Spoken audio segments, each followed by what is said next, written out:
Hi guys, I've been saying for some time that the EU is not like a country, it's more like a government ministry. Not a perfect analogy, but pretty close. It doesn't have feelings, it doesn't generally act like a government that needs to keep voters on board or distracted. It's much more neutral. However, it's designed to protect its members, and it generally does protect those states when dealing with countries outside the EU. There are two positions which are deeply flawed in British politics at the moment. The Brexiteer position that the EU just wants to punish Britain for leaving, and the more pro-European sentiment that Keir Starmer, now that he's in charge, will get the EU to bend over backwards to help Britain. Caller Lee here schooled LBC's Ali Miraj on the notion that Britain should play hardball with the EU. Brilliant take, Lee. Take it away. I had to fire 1,600 people personally, off the back of it. Yep. When it personally impacts you and your businesses, no services agreement, I had to fire those and rehire them in the EU, move to the Netherlands and Germany. It's one of our portfolio companies and IT services. When it personally impacts you, and then you hear people saying, we've got all the cards. I mean, honestly, we don't have all the cards. Scott wasn't We don't have that. all the cards. Yeah, but Ali, come on, look at some stats, all right? You're a journalist. You're an intelligent adult. The UK is 20% of the European defence industry. It's not 60%, all right? The €150 billion Defence League Fund, no offer from the UK to actually contribute to funding it. So what, we're going to come up with €30 billion next week to participate? Are we? Because they're borrowing it, not us, remember.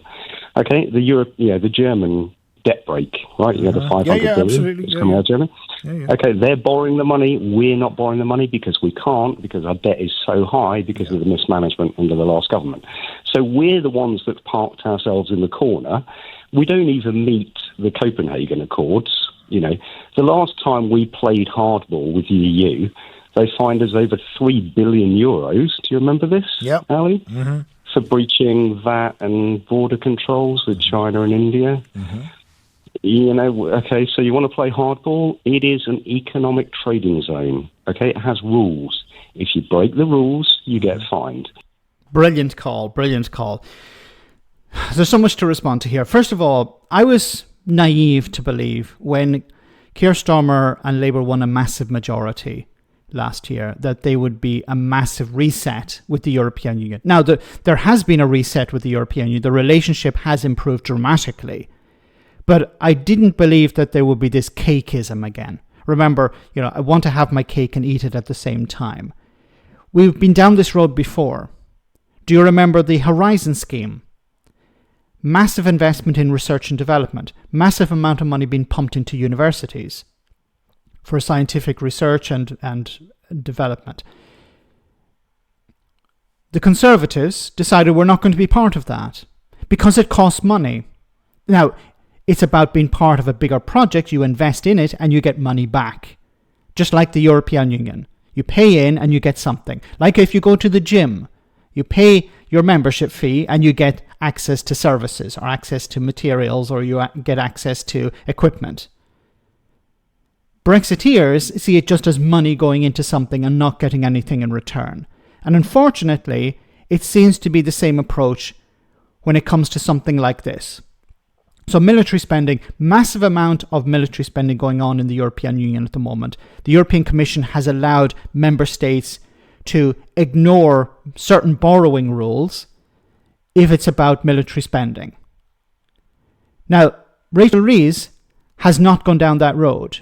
She has said what we're going to do is we're going to dip into the foreign aid budget to cover military spending, or we're going to cut something else, cut benefits or cut something in order to reach a target of 2.5% of GDP on military spending. So the European Commission is saying we're going to spend a huge amount of money, 150 billion, on rebuilding our military. The UK can be part of that, but obviously you'll have to contribute. You're not just allowed to come in, freely. And once again, these are the rules. If you don't want to follow the rules, then you can't be part of the investment. You can't be part of this project. Is Keir Starmer going down the road the same one as Boris Johnson was? Or we don't want to, we want to be part of something, but we don't want to pay in? Because I don't think the EU is going to go along with that. Now, it it may be the case that some equipment may be purchased from the UK, but the UK will have to give something in return. If it's not money, I think at the end of the day it probably will be. There will be a requirement to contribute to this fund. If it's not that, it will be something else. So the Brexiteers seem to think we can be part of it on our terms. Pro-Europeans believe, well, we will anyway contribute because that makes sense. But remember, Keir Starmer is constantly looking over his shoulder at the red wall. We keep hearing every time there's one small step forward, like a youth mobility scheme, government minister after government minister comes out on TV and says, don't worry, this is not freedom of movement. Don't worry, we're not rejoining the European Union. Constantly, this fear of Brexiteers, people who voted for Brexit in the Red Wall in 2016. The government should not be looking over its shoulder. It has a massive majority. It should be looking at, okay, do we want to be part of this fund? Yes. Then let's put in place the measures in order to achieve that. It would benefit British industry. Now, whether you support a massive investment in military spending is another thing.